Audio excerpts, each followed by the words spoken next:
Και όλα έτοιμα, πάμε για την κούρσα, 1800 μέτρα, κύπελο 2022.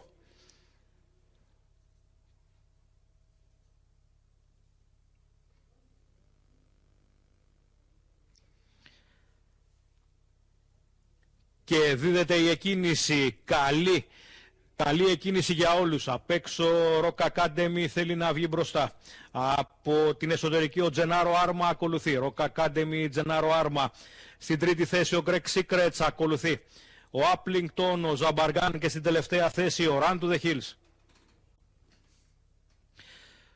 Ο Rock Academy δεν πιέζει. Για την πρωτοπορία έρχεται ο Τζενάρο Άρμα και ανοίγει κάπως το ρυθμό. Τζενάρο Άρμα απ' έξω, Rock Academy από μέσα. Μένει στην τρίτη θέση ο Greg Secrets. Ο Run to the Hills ανεβαίνει στην τέταρτη θέση στο ίδιο ύψος. Μαζί του και ο Άπλιγκτον από την εξωτερική, ο Ζαμπαργάν πιο πίσω. Με Rock Academy και Τζενάρο Άρμα.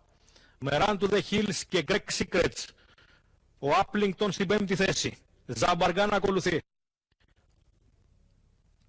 Rock Academy έχει βάλει το ρυθμό και Τζενάρο Άρμα ακολουθεί. Rock Academy, Τζενάρο Άρμα, Greg Secrets και ο Run to the Hills. Ο Ζαμπαργάν περνάει στην πέμπτη θέση, μένει τελευταίος ο Άπλιγκτον.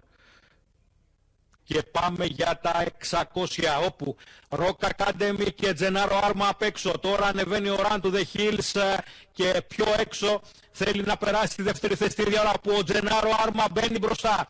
Τζενάρο Άρμα και Greg Secrets. Τζενάρο Άρμα που έχει πάρει μια διαφορά. Ο Greg Secrets και ο Run to the Hills που έρχεται δυνατά στο τέλος.